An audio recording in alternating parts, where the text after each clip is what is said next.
말씀입니다. 하박국 3장 1절과 2절 두 절 보도록 합니다. 하박국 3장 1절과 2절 같이 읽도록 하겠습니다.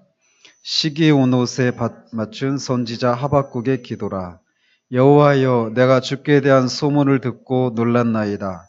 여호와여, 주는 주의 일을 이 수년 내에 부응하게 하옵소서. 이 수년 내에 나타내시옵소서. 진노 중에라도 긍휼을 잊지 마옵소서. 아멘. 지난주에는 우리가 갈대아 사람들에게 임할 5가지 화를 통해서 그 화가 임할 때 하박국도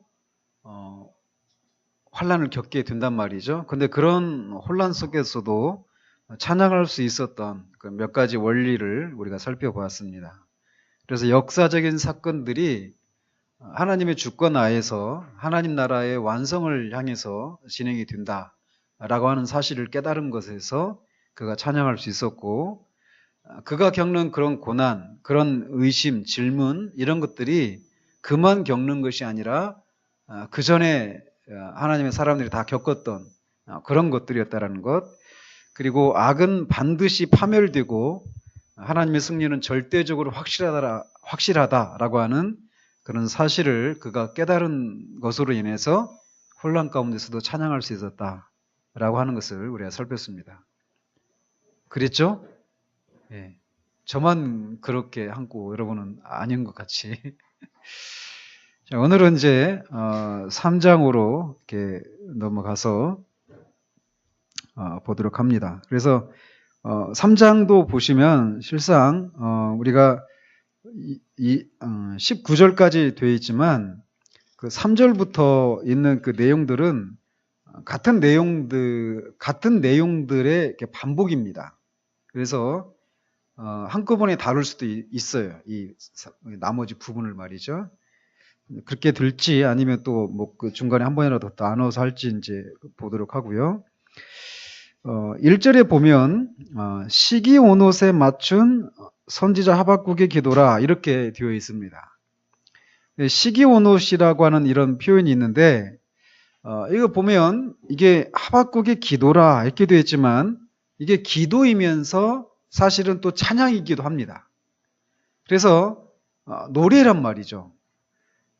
그래서 이 시기 온 옷이라고 하는 표현이 이렇게 있는데 이것은 어떤 그 음악 용어였습니다. 이 당시에. 그래서 우리가 음악을 이렇게 표현할 때도 여러 가지 그런 표현 기법이 있잖아요. 단조도 있고 뭐 장조도 있고 이런 것처럼 이 시기 온 옷이라고 하는 것도 음악 용어였어요. 근데 여러분이 시편 7편을 보시면 다윗의 시가yon 해가지고 뭐 베냐민 지파 아무튼 그 나오는데 아무튼 그 시편 7편에도 보면 다윗의 시가요온이라고 하는 말이 있습니다. 그 시편 7편의 그 표제에 보면 이 시가요온이 이 시기온옷과 같은 말입니다. 그래서 시가요온은 단수형이고 시기온옷은 시가요온의 복수형이에요. 그래서 이 시기온옷이라고 하는 것은 어떤 음악을 표현할 때 쓰는 음악 기법이냐면 이 시기온옷이라고 하는 말이 슬픔의 노래라고 하는 뜻이 담겨 있답니다. 슬픔의 노래. 그런데 이것은 비탄, 슬픔의 마음으로 가득하다가 급격하게 감동과 열정으로 넘치는 기도와 찬송이 터져나올 때 쓰는 음악 기법이라는 거예요. 그러니까 이 깊은 나락가도 같은 그런 마음의 상태 가운데 있다가 갑자기 높은 산의 정상에 오른 것 같은 그런 마음의 상태로의 변화가 일어날 때 그 마음의 상태를 표현하기 위해서 쓰는 음악 기법이 시기 온 옷이라는 것이죠. 그러니까 결국 하박국 선지자는 이런 곡조를 통해서 자신 안에서 일어났었던 급격한 이 마음의 경랑을 겪었다라고 하는 것을 우리가 짐작할 수가 있습니다. 우리가 지난주에도 혼란 가운데도 찬양을 할 수 있었지만 그가 마음에 어떤 갈등이나 어떤 그 폭풍과도 같은 그런 마음의 상태가 없이 곧장 찬양으로 이어진 것이 아니라는 거예요.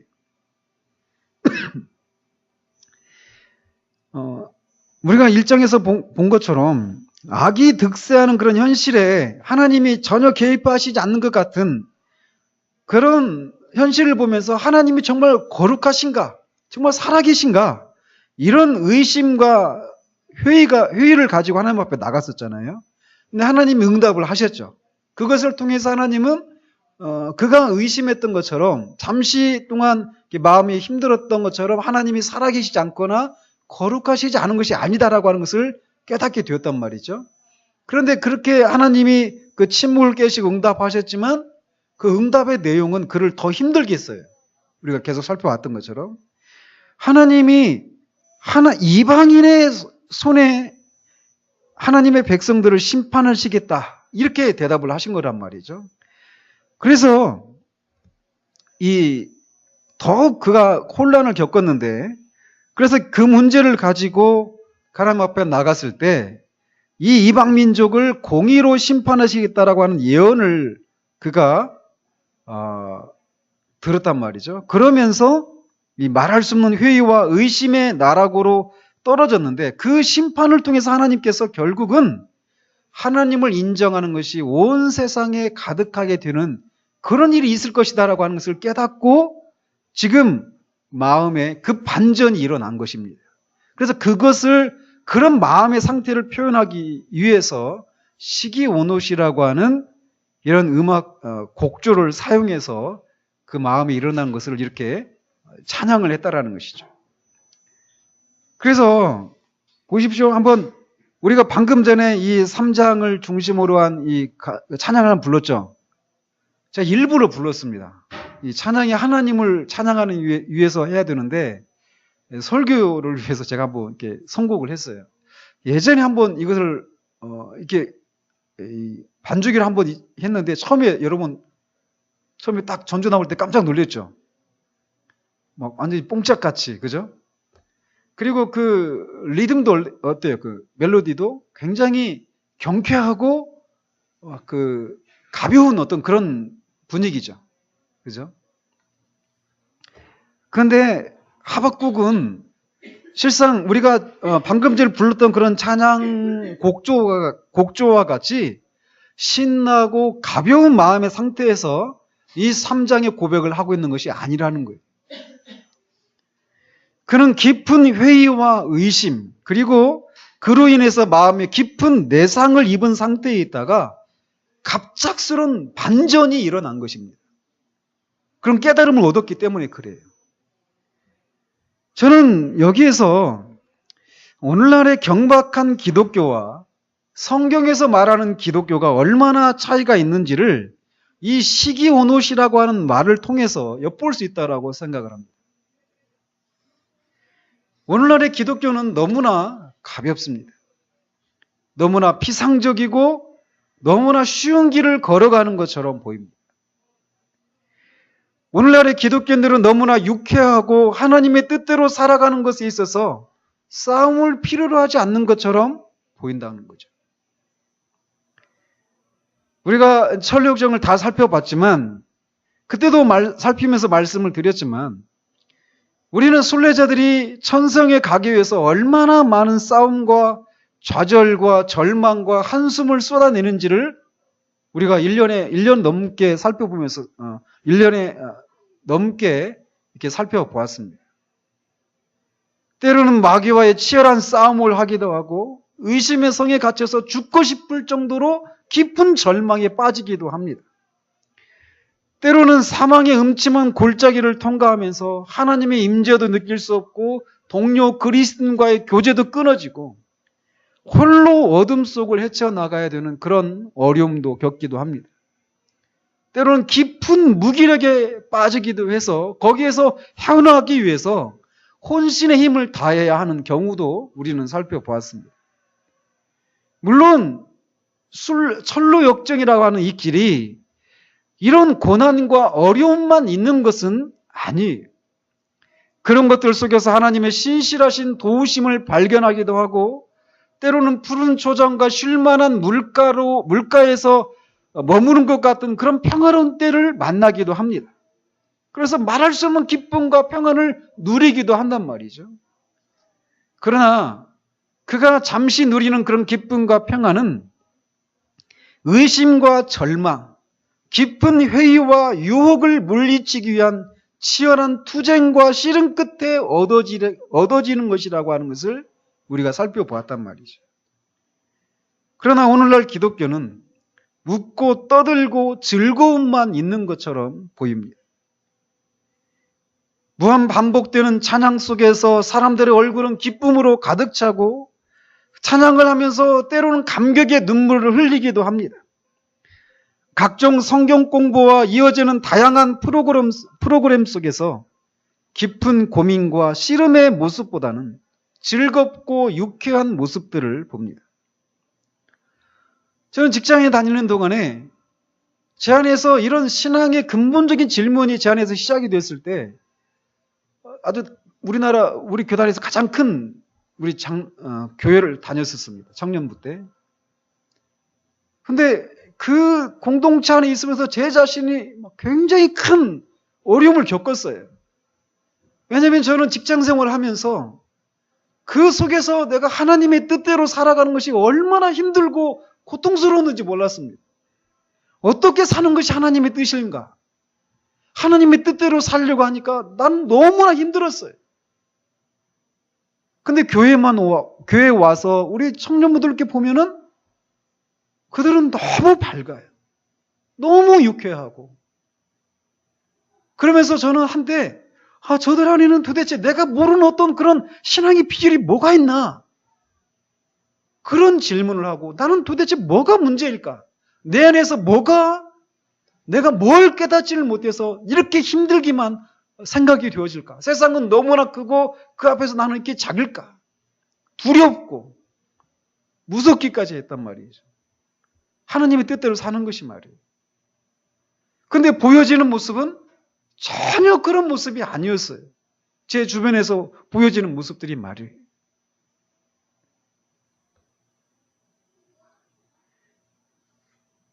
그러나 이 성경적인 기독교는 시기오노시라고 하는 이런 음악 기법을 통해서 엿볼 수 있듯이 혼란 가운데서 어떤 깨달음을 얻고 찬양할 수 있게 되기까지는 그 내면에 폭풍 같은 씨름의 과정을 거친다라고 하는 것을 우리가 알 수 있다는 것이죠.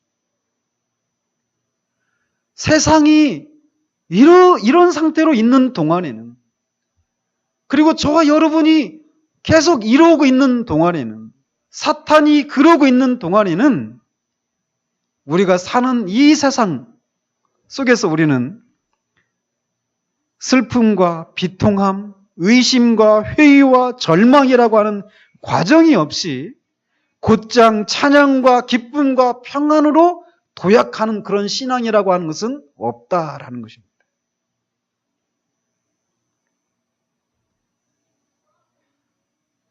그러나 우리는 이 신앙, 우리가 주변에서 보여지는 모습들을 한번 보십시오. 설레역정을 마치면서도 말씀드렸지만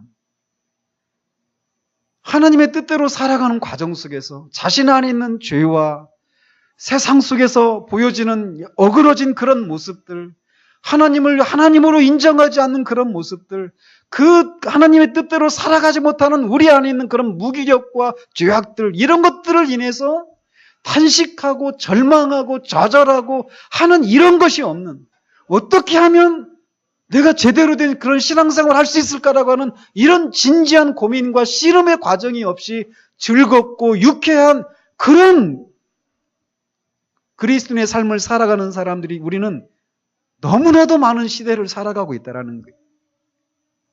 그러나 시기오노시라고 하는 이 표현 하나 속에 우리가 보여주고 있는 이런 신앙의 형태들이 얼마나 잘못된 것인가를 우리는 알 수 있습니다.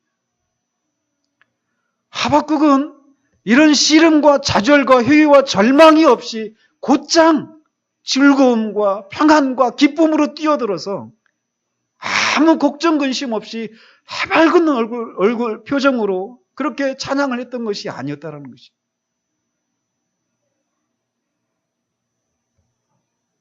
참된 신앙은 시기오노시라고 하는 곡조가 필요로 하는 신앙입니다. 이것이 없는 신앙은 사실은 죽은 거예요. 그건 정상적인 신앙이 아닙니다. 오늘날은 이런 모습의 신앙인들이 너무나 적기 때문에 오히려 이런 사람들이 이상한 사람 취급을 받는 아주 이상한 시대가 되어버렸습니다. 그러나 성경적인 기독교는 그런 것이 아니에요. 우리가 보고 있는 모습이 아니라는 것이죠. 하나님은 이런 과정을 지나면서 인간들이 뿜어내는 원망이나 절망과 같은 것들을 때로는 용인하시는 것처럼 보이기까지 합니다. 예를 들어 요나의 경우를 한번 보십시오. 그가 하나님의 계명을 어기고 도피했잖아요. 도망갔잖아요. 그러다가 다시 하나님께서 그에게 기회를 주셔서 니느웨로 가서 말씀을 전했단 말이죠. 걸어서 사흘 정도 되는 큰 성읍인데 요나는 하루 만에 거기를 지나가 버렸어요. 얼마나 빨리 걸어갔겠습니까? 사람들이 자신의 말을 듣고 진짜 그 말 듣고 회개할까 두려워서 빨리 말하고 막 지나가면서 말을 했던 것 같아요. 그러니까. 근데 그가 우려했던 일이 일어나 버렸죠. 그들이 회개를 해버린 거예요. 설교자가 말씀을 전해서 회개를 하면 그래서 하나님께 돌아오고 하나님의 뜻대로 살아가게 되면 기뻐해야 되잖아요. 요나는 화를 냅니다. 내가 이럴 줄 알았다고. 내가 말씀을 전하면 하나님이 그렇게 하실 줄 알고 내가 하나님을 도망갔던 거 아닙니까 하면서 하나님을 향해서 화를 냅니다. 그죠? 김남진 목사님 많이 쓰시는 것처럼 연구 대상이에요. 근데 그런 요나를 하나님이 네가 선지자까지 돼서 어떻게 그럴 수 있느냐고 내치십니까? 아닙니다. 그를 가르치셔요. 박농구를 통해서 하나님께서 한 영혼을 얼마나 사랑하시는지 가르치십니다. 그의 최종적인 결론이 그 하나님의 뜻에 순종하고 돌이켰다라고 하는 결론에 도달하고 있지는 않아요. 그냥 여백으로 남아 있습니다. 그러나 하나님은 그에게 선지자임에도 불구하고 하나님의 그 일하시는 것들을 도무지 용납도 안 되고 인정이 안 되는 것 때문에 막 화를 내기까지 한단 말이죠. 하박국도 마찬가지였습니다. 하박국의 심령에서도 시기온옷이라고 하는 곡조가 필요로 하는 심령의 상태를 그가 가지고 있었다라는 거예요. 그 과정이 얼마나 오랜 동안 지속됐는지는 알 수 없지만 그가 단번에 이런 찬양으로 도약하지는 못했다라는 것입니다. 그러므로 우리도 누군가가 결국은 하나님께서 원하시는 지점에 이르기 전에 그 사람의 심령 가운데서 회의와 의심과 절망과 때로는 분노와 좌절을 겪으면서 보내는 그런 과정들을 존중하고 기다려줄 줄 알아야 합니다. 왜냐하면 하나님이 그렇게 하시니까 그래요. 이것은 너무나도 중요합니다. 우리는 그 과정 중에 있는 그 상태를 보면서 저 사람은 아니구나 이렇게 판단하기 쉬워요. 그러나 보십시오. 이런 과정을 통해서 일어납니다.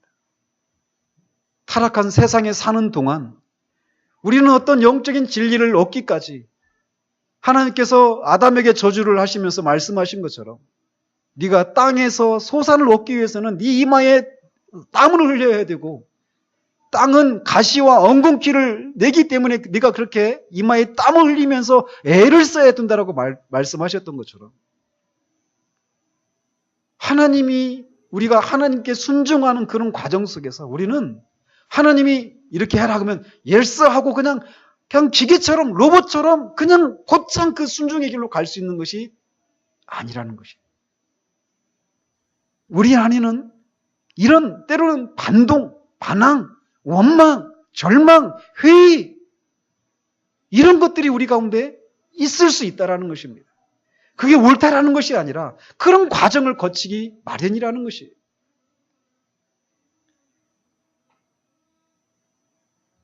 시기원옷이라고 하는 단어가 우리에게는 참 많은 것들을 우리에게 시사해주고 있습니다. 신앙은 오늘날 기독교는 너무나 피상적입니다. 하나님께 감사하고 찬양하고 하나님의 뜻에 순종하고 하는 이런 것들이 아무런 우리 안에 있는 어떤 치열한 그런 싸움과 투쟁의 과정이 없이 그냥 너무나 쉽게 되어줄 수 있는 것처럼 그런 것이 아닙니다. 그래서 많은 사람들이 그렇게 그런 삶을 살지 못하고 있는 그런 자신의 모습을 인해서 자기 자신에 대해서 의심을 하고 그래서 더 나은 지점으로 나가지 못하는 그런 사람들을 우리는 너무나 많이 봐요. 근데 그런 사람들은 정직한 사람들입니다.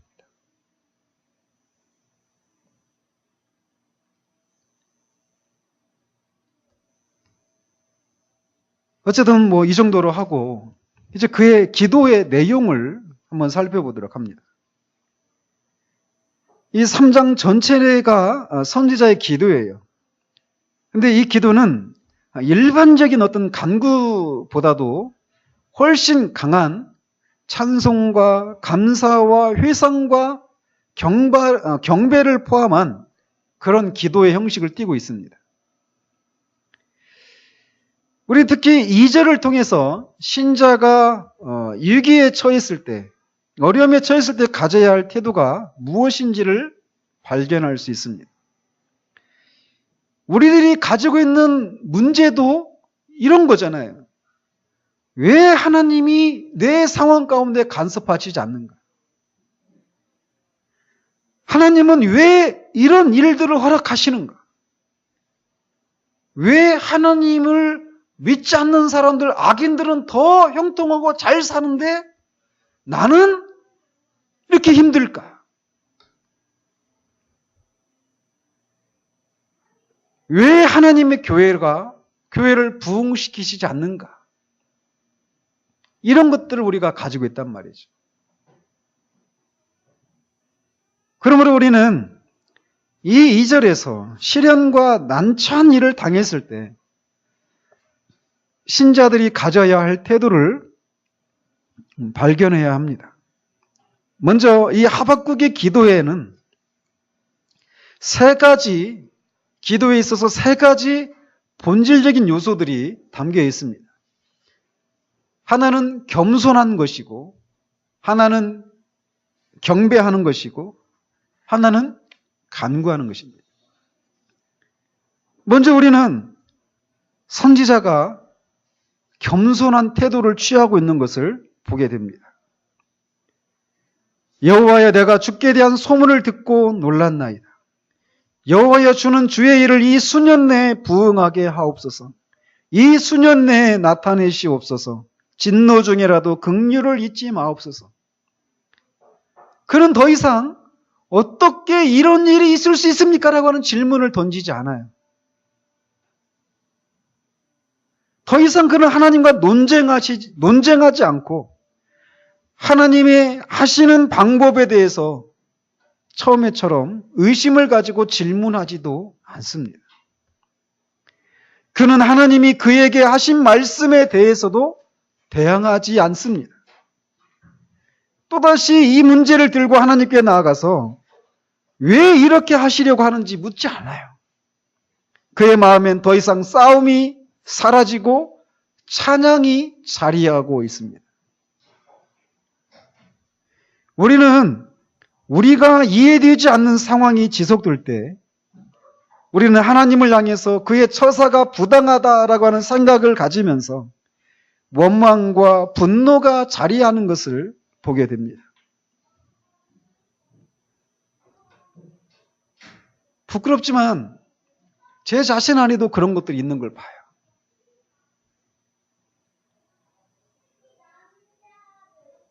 지난주에 어떤 분의 그 설교 같은 강의를 하나 이렇게 들었는데 연세가 있으신 분이세요. 저하고는 뭐 이렇게 목회 큰 방향이 크게 뭐 이렇게 일치하는 분은 아니에요. 그런데도 그분의 이렇게 강의를 들으면서 저 자신 안에 있는 것들을 봅니다. 그분은 경험을 통해서 이제 보는 거죠. 목회자들 안에 있는 하나님을 향한 원망과 분노. 아니, 어떻게 목사가 하나님을 향해서 원망과 분노를 품을 수 있는가? 근데 있습니다.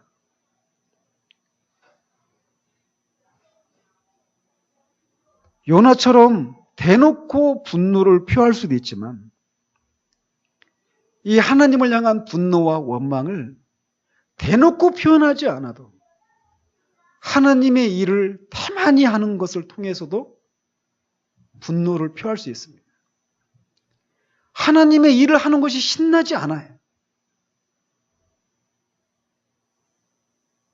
하나님을 향해서 너무하십니다. 이 정도 했으면 되지 않습니까? 이런 것이 우리 안에 있는 거예요. 그런 것이 하나님을 향해서 근로자들이 파업하면서 파업의 형태 중에 하나가 태업이잖아요. 태업. 사보타지. 그런 형식으로 나타납니다. 여러분들 안에서도 있어요. 기도하지 않아요. 기도해야 듣는 거 압니다. 근데 하지 않으려고 해요. 마음에 그 독함이 있습니다. 성경을 읽어야 되는 거 알아요. 근데 하고 싶지 않아요. 하기 싫습니다. 어떤 형식으로든지 하나님이 기뻐하시는 것을 아는데 그것을 하지 않으려고 하는 겁니다. 요나처럼 막 직설적으로 분노를 표하는 방식으로 그런 원망을 쏟아내고 있지는 않지만 교묘한 방식으로 말이에요.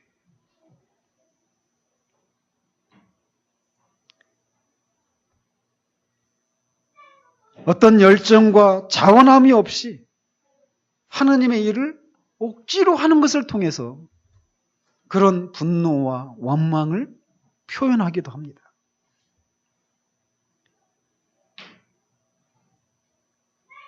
좀 부끄럽지만 한 2주 정도 아침 금식을 했어요. 근데 이번 주에 금식을 깼습니다. 금식을 한 이유는 뭐냐면 우리 지체들 중에 직장을 구하는 지체들 있잖아요. 이들이 직장을 얻을 때까지 아침을 안 먹어야 되겠다. 그렇게 하면서 시작을 했습니다. 근데 그런 제 생각의 그 뿌리에 하나님을 향한 원망이 있는 거예요. 금식을 통해서 하나님 앞에 무력 시위를 하는 겁니다. 부끄럽지만 제 안에 그런 것들을 보게 됐어요. 제가 그러니까 여러분도 그렇다. 이거 일반화시키려고 말씀드리는 게 아닙니다. 우리가 정그리 자신에 대해서 정직하면 우리는 우리 안에서 이런 게 있다라고 하는 것을 인정할 수밖에 없는 우리 자신을 보게 될 것입니다. 우리 마음이 그러고 있는 동안 우리는 감사도 찬양도 할 수가 없습니다.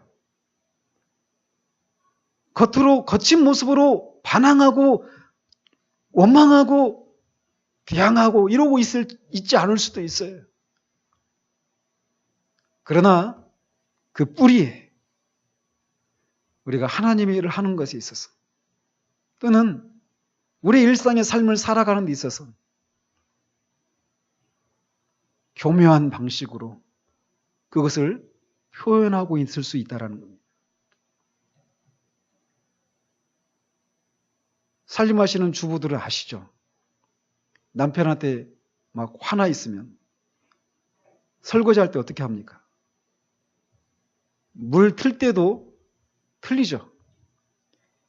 이 설거지할 때도 벌써 그릇 하나 씻는 것 속에 그런 막 미움과 분노와 이런 어떤 그런 감정이 있을 때 그릇 씻는 거하고 그런 것이 없을 때 그릇 씻는 거가 틀리죠.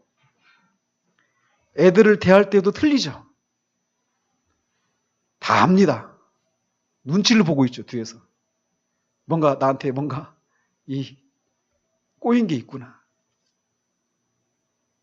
우리가 하나님을 향해서도 그러고 있을 수 있다는 거예요. 저는 그래서 금식을 깼어요. 이게 하나님 앞에 하나님의 긍휼과 자비를 구하는 게 아니라 하나님 해도 너무하십니다. 금식이라고 하는 것을 통해서 무력시기를 하고 있는 저를 보면서 깼습니다. 하박국이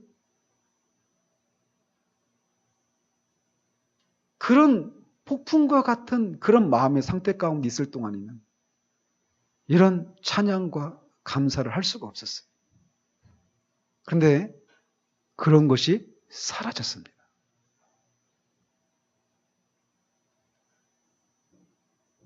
그는 하나님의 일이 부응되기를 소원합니다. 그는 그의 마음을 하나님의 뜻에 굴복합니다. 그는 하나님께서 심판하시려고 하는 계획을 취소해 주십시오라고 하나님께 기도하고 있지도 않아요. 오히려 하나님께서 행하시겠다라고 말씀하신 것은 모두 옳다고 생각하게 되었어요. 그래서 하나님이 행하시는 그 과정 속에 자기가 우리의 양이 없어지고 외양간에 송아지가 없어지고 무화과 나무에 잎 열매가 없고 포도나무에 열매가 없어지는 일이 있어도 옳습니다라고 하는 그 굴복이 그 안에서 일어난 거예요.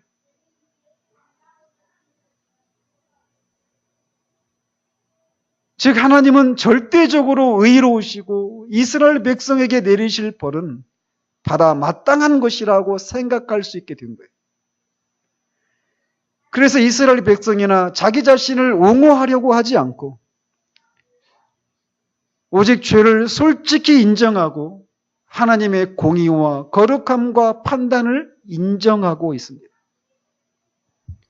자기를 의롭다고 하지 않고 오직 죄에 대한 완전한 고백과 이스라엘 국가에 내리신 하나님의 징벌에 대한 순종만이 남아 있습니다.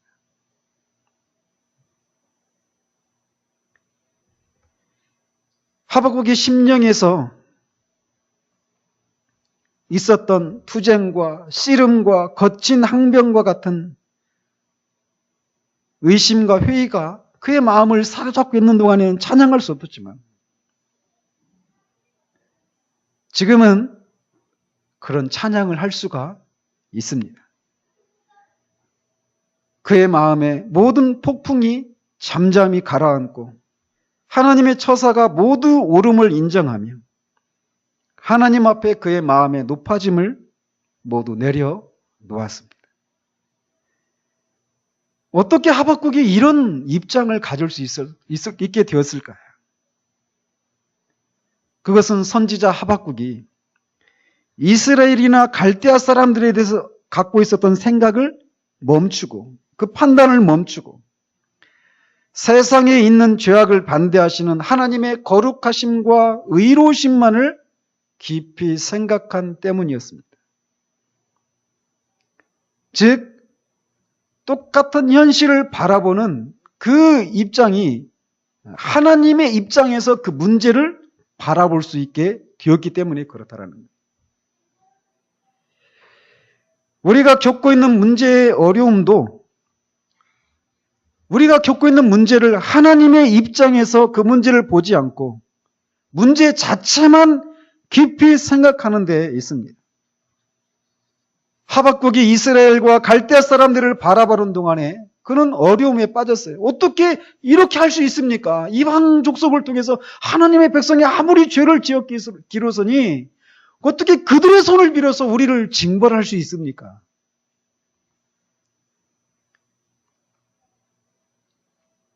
그가 볼 때는 갈대아 사람들이 유대인들보다 악한 죄인이었는데 더 악한 죄인을 하나님이 사용하신다라고 하는 것이 그에게 용납이 안 됐었어요.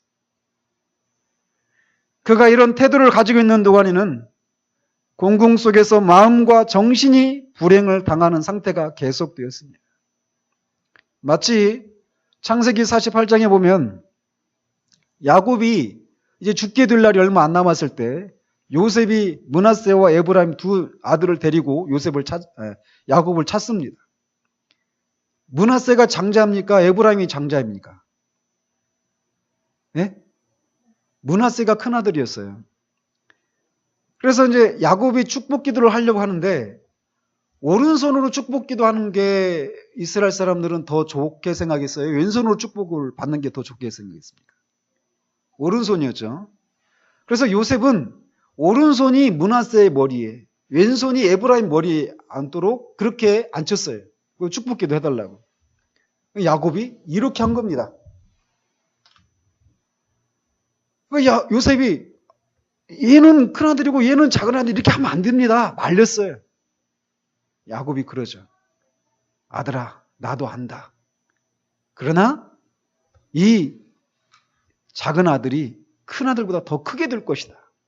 그런 성령의 그런 감동을 받아서 그런 걸 예견하고 그렇게 한 것이죠. 근데 요셉은 그걸 못 보잖아요. 그걸 말리는 거죠.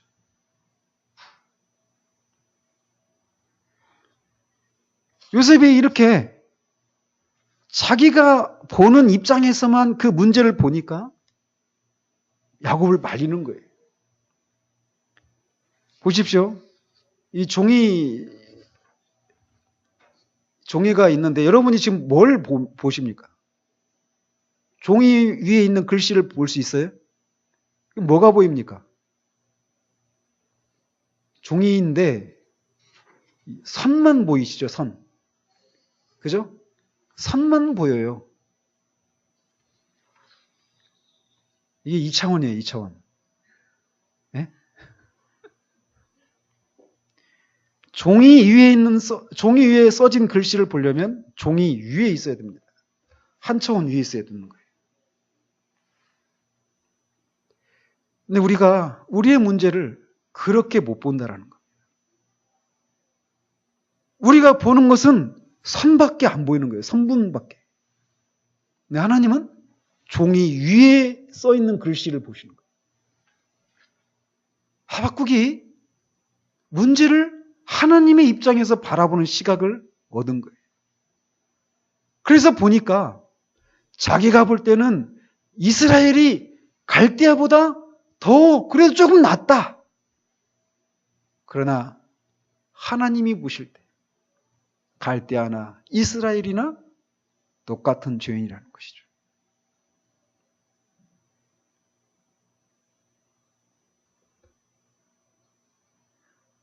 그래서 그는 갈대아인들을 사용하셔서 이스라엘을 심판하시려고 하는 계획이나 또 나중에 갈대아인들을 심판하시려고 하는 계획이 처음에는 하나님의 공의에 옳지 않다 이렇게 생각이 되어졌지만 나중에는 인정을 할 수 있게 되었다는 것이죠. 그래서 그는 심판을 감해달라고 또는 그걸 거두어 주십시오라고 구하지 않고 있어요. 주의 일을 하시옵소서. 나를 쳐서라도 말해. 이게 우리가 가야 될 지점입니다.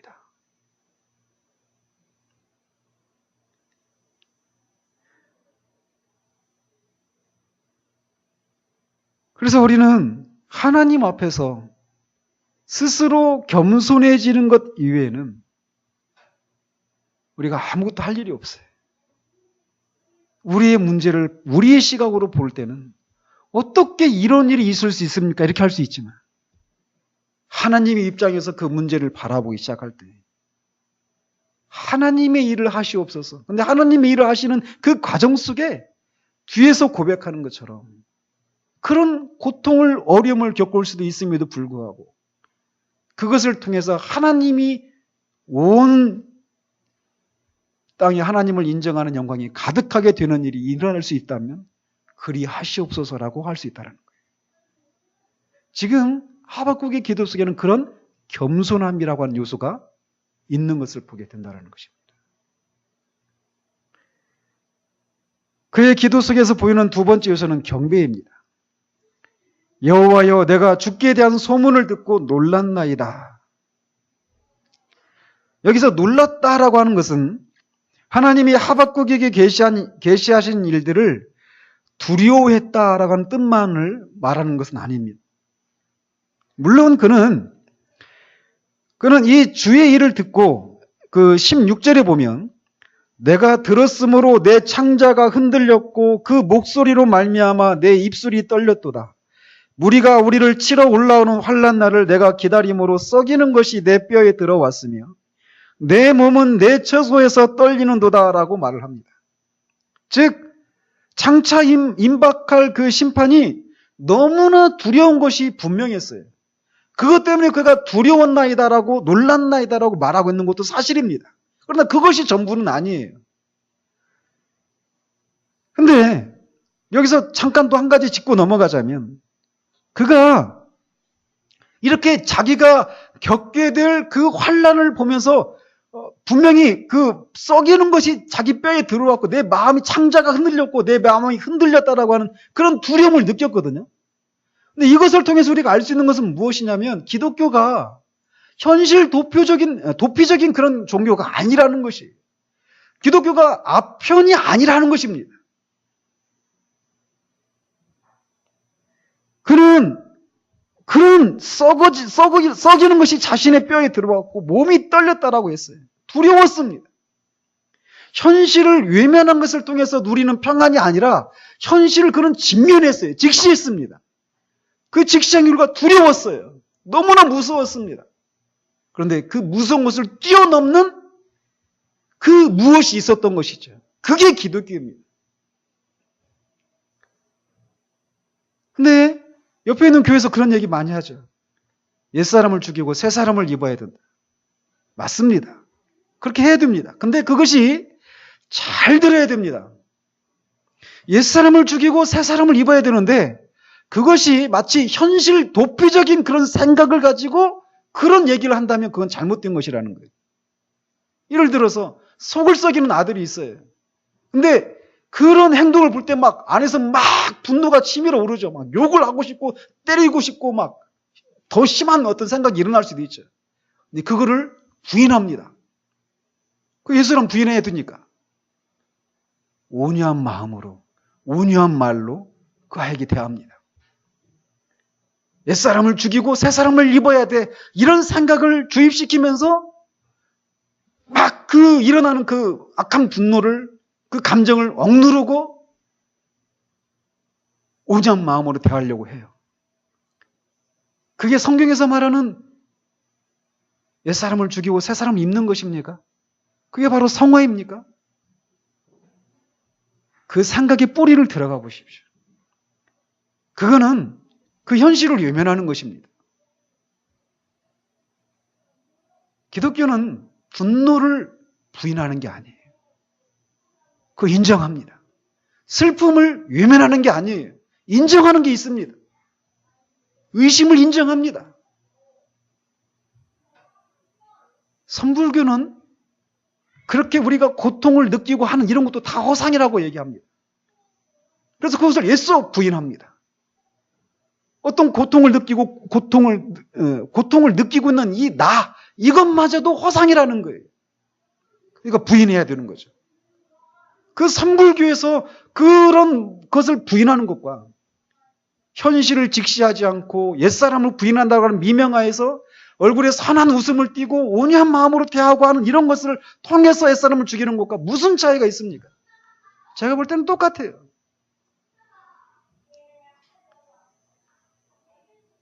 그러나 기독교는 현실 도표적인 종교가 아니에요. 하박국은 두려웠습니다. 무서웠어요. 썩이는 것이 자기 뼈에 들어온다고, 몸이 떨린다고, 마음이 흔들린다고, 정신이 흔들린다고 말을 합니다. 그런데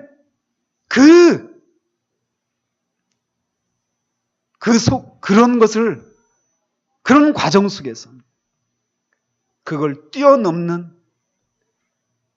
그 무엇을 그가 본 것입니다. 그게 무엇이냐? 하나님의 전능하심과 거룩하심, 그것으로 하나님이 우주의 성소에서 세상 나라를 통치하고 계신다라고 하는 그것을 그가 본 거예요. 그리고 그런 속에서 하나님의 영광이 온 땅에 가득해지는 것을 그가 본 것입니다. 그리고 그런 것을 통해서 드러난 하나님을 보면서 하나님에 대한 존경의 마음을 그가 품었던 것입니다.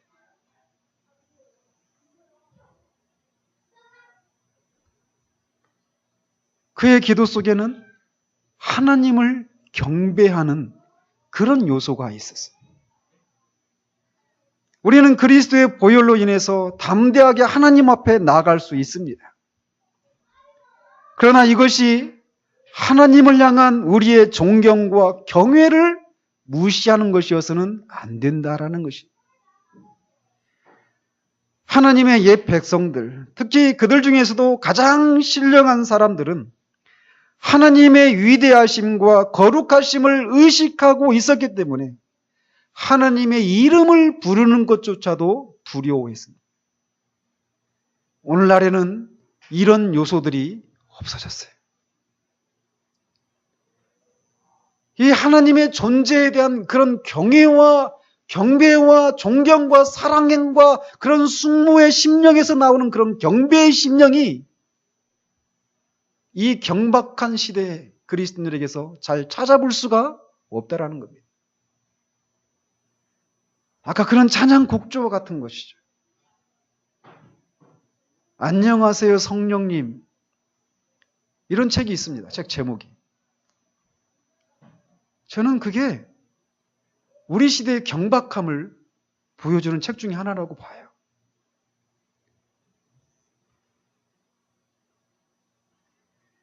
우리 시대에는 하나님을 향한 경배와 숙모의 마음이 무엇인지를 회복을 해야 됩니다. 하나님의 이름조차 부를 수 없었던, 두려워했던, 그들이 벌 받을 것에 대한 두려움에서만 그런 것이 아니었어요. 도무지 우리의 제한된 언어와 이 제한된 말로 그 무한하신 하나님을 담아낼 수 없기 때문에 오는 두려움, 도무지 그 크신 하나님 앞에 설 수 없는 우리 자신의 존재, 그 자금, 그 앞에서 그런 두려움이 있었던 것입니다. 내가 놀랐나이다.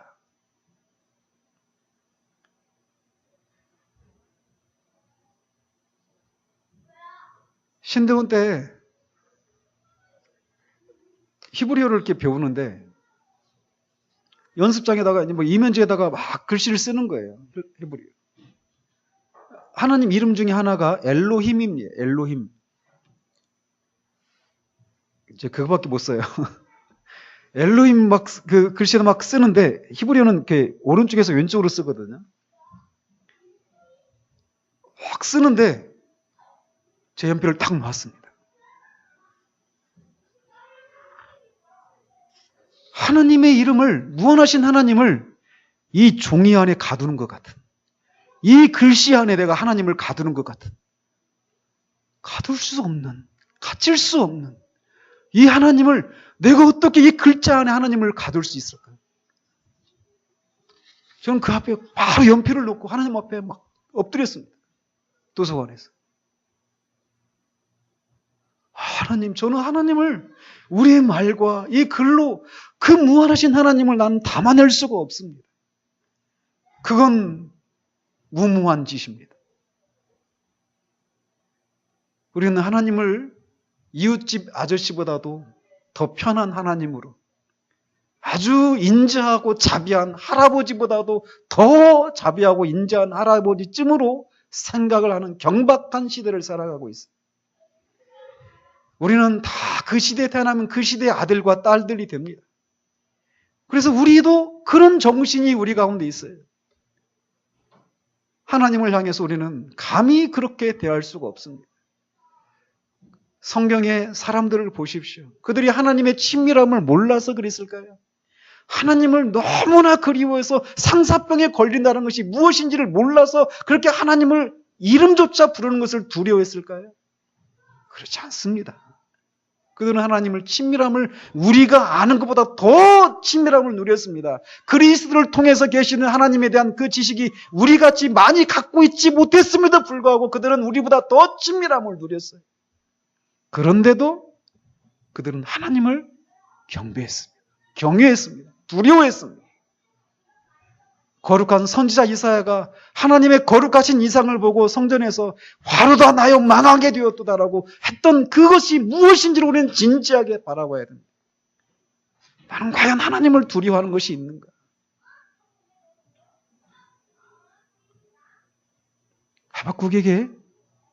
하박국의 기도에 그런 요소가 있어요. 그가 당할 환난에 대한 두려움을 직시하는 것에서 오는 두려움도 있었지만 그 일을 통해서 드러날 하나님의 어떠하심을 보고 그 앞에 엎드린 겁니다. 우리의 기도 속에 그런 요소가 있어야 된다는 것이죠. 마지막으로 그의 기도 속에는 간구가 있었습니다. 근데 이 간구의 내용을 보시면 그가 구한 것은 그가 그 환난에서 그를 구해주시고 아니란 것을 구한 것이 아니었어요. 하나님께 목숨을 건져달라고 하는 간구도 아니었고 사람들과의 전쟁이 끝나기를 바라는 간구도 아니었습니다. 그의 간구는 또한 고통을 제거해 달라거나 예루살렘이 약탈당하지 않도록 해달라는 간구도 아니었고 성전의 땅이 무너지지 않도록 해달라는 간구도 아니었습니다. 그는 이런 일이 불가피한 일이고 마땅히 받아야 할 것인 줄 알기 때문에 이런 것을 간구할 수 없었습니다. 우리 주님이 할 수만 있으면 이 잔이 내게서 지나가기를 원합니다라고 말했지만 그 일이 불가피한 일이기 때문에 그것을 받아들이시고 주님의 뜻대로 하시옵소서, 아버지의 뜻대로 하시옵소서 말했던 거죠. 그가 구했던 것은 하나님의 일이 수년 내에 부응하게 되는 것이었습니다. 여호와여 주는 주의 일을 이 수년 내에 부응하게 하옵소서. 이 수년 내에 나타내시옵소서. 선지자의 마음을 사로잡고 있는 것은 그와 그의 민족이 어떻게 될 것인가에 있지 않았습니다. 그의 관심은 자신들이 어떤 처지에 있든지 하나님은 이 일들을 통해서 하나님의 일이 부응되고 하나님이 영광을 취하시는 일에 온통 그의 관심이 있었어요.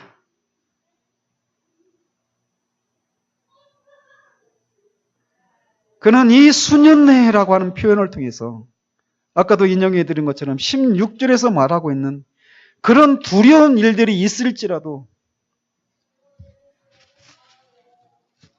반드시 하시옵소서라고 하는 간구를 올린 것입니다.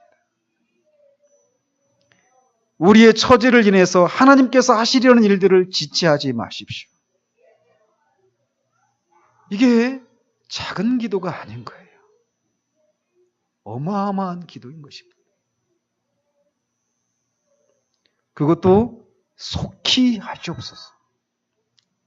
내가 어떻게 되든지 말입니다.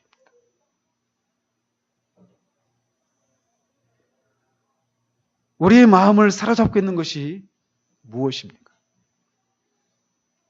온통 우리들이 직면한 문제들에만 사로잡혀 있는 것은 아닙니까? 경제적인 위기, 건강의 위기, 관계의 위기, 진로의 위기. 심지어 이런 것이 아니라고 우리 자신이 좀 더 성장하고 성숙해지는 것에 있다 하더라도 여전히 다 우리의 문제입니다. 우리는 이 모든 것들을 인해서 마음을 졸이고 하나님께 나아가 도움을 구할 수 있습니다. 그리고 해야 됩니다. 하라고 하셨으니까. 그러나 이 모든 것들은 항상 이 모든 것들을 통해서 하나님께서 영광을 받으시옵소서라고 하는 큰 제목에 부합되어야만 하는 것이라는 거예요.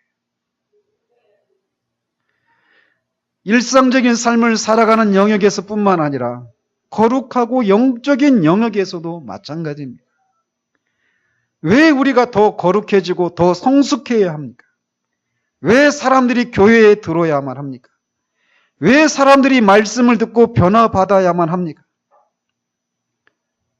이 모든 것에 대한 답은 이렇게 되어야만 하나님께서 영광을 받으시기 때문입니다. 하늘에 계신 우리 아버지여 이름이 거룩히 여김을 받으시오며 라고 하는 그 기도에 나머지 모든 간구들이 걸리는 원리와 같다라는 것이죠. 그는 하나님의 일이 부응하기를 소망합니다. 부응한다라고 하는 그것은 보존하다, 살아있다, 또는 정화하다, 바르게 하다, 악을 제거하다 이런 뜻도 같이 들어 있습니다. 그러니까 하박국의 기도는 하나님 보존하시고 살아있게 하옵소서, 억눌리게 마옵소서라고 하는 그런 것이었고, 더 나아가서 갈대아를 통한 이스라엘의 징계라고 하는 이 하나님의 일을 통해서 이스라엘을 정화하시고 바르게 하시고 악을 제거해 달라라는 것이었어요. 모든 부흥의 역사를 보면 하나님께서는 정화하시고 죄를 용서하시고 하나님의 큰 일을 방해하는 자들을 쫓아내시는 것을 알 수 있습니다. 우리가 부흥을 위해서 기도하는 것도 바로 이런 이유 때문에 그렇습니다. 교회 안에 만연한 죄를 제거하시고 정화하셔서 교회를 거룩하게 하고 순결하게 하시며 교회 안에 수많은 명목상의 그리스도인들을 변화시키시고 더 나아가 교회 밖의 세상의 악을 제거하시고 정화하셔서 잃어버린 영혼들을 교회로 불러들여 하나님께서 영광을 받으시는 것, 그것이 부흥의 목적인 것이죠. 그런 것처럼 우리가 직면한 그런 문제들도 그런 거라는 거예요. 그런 내가 깨뜨려지고 어려움을 겪고 환난을 겪는 것을 통해서 주님의 일이 부흥되게 하시옵소서 이렇게 기도해야 되는데, 그 과정 속에서 우리 안에 있는 악을 제거하시고 우리를 정화시키시고 우리의 안에 있는 모든 것들이 하나님에 대해서 일치되게 하는 그런 상태로 우리를 변화시켜 주시옵소서라고 하는 그런 기도라는 것이에요.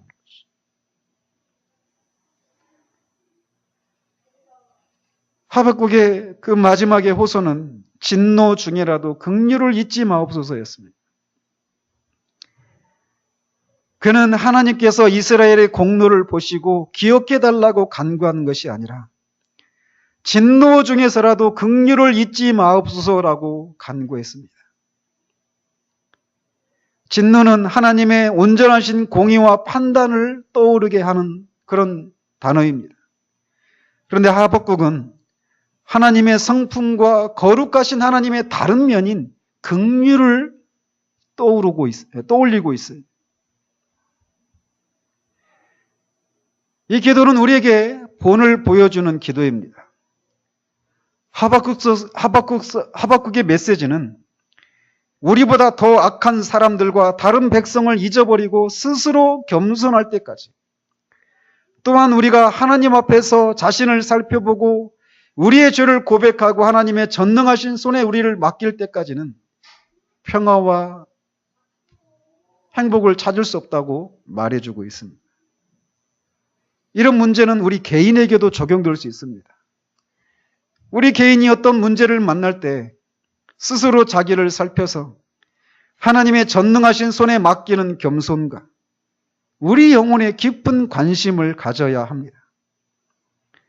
문제는 우리 영혼에 대한 관심은 없고 당면한 문제 해결에만 집중할 때 어려움을 겪게 된다는 것이죠. 그러므로 우리를 거스르는 일을 당할 때 우리가 해야 할 일은 그 문제를 바라보고 의심을 가질 것이 아니라 자신을 바라보며 내 영혼은 어떠한가, 하나님이 내게 주시고자 하시는 교훈이 무엇인가를 살펴서 겸손하게 하나님의 손에 맡기고 내 뜻대로 마옵시고 아버지의 뜻대로 하옵소서라고 기도해야 한다는 거예요. 진노 중에라도 긍휼을 잊지 말아달라고 간구해야 합니다. 하박국의 찬양은 이런 과정을 통해서 나온 것이에요. 그러니 이런 과정을 표현하기에 시기오노시라고 하는 것이, 이런 음악 기법이 얼마나 적절한 것인가라는 것이죠. 우리는 시기오노시라고 하는 음악 기법이 필요한 그런 세상의 한복판에 살아가고 있습니다. 사랑하는 성도 여러분, 저도 그렇고 여러분들도 그렇고 우리는 이 시대의 흐름을 거슬러는 사람들이 될 수 있어야 합니다. 우리의 기도는 이런 기도여야 해요. 우리가 어떤 문제를 직면할 때마다 우리는 시기온옷을 필요로 하는 그런 마음의 경랑을 겪을 수도 있겠지만 결국은 그런 과정을 통해 하박국이 도달하는 것처럼 그 하나님의 뜻 앞에 겸손히 무릎을 꿇고 우리를 깨뜨리고 우리를 짓밟고 가시더라도 하나님이 영광을 받으시기를 위해서 하나님의 뜻에 우리 자신을 내어드리고 그런 것을 통해 드러나 하나님을 경배하며 그런 속에서라도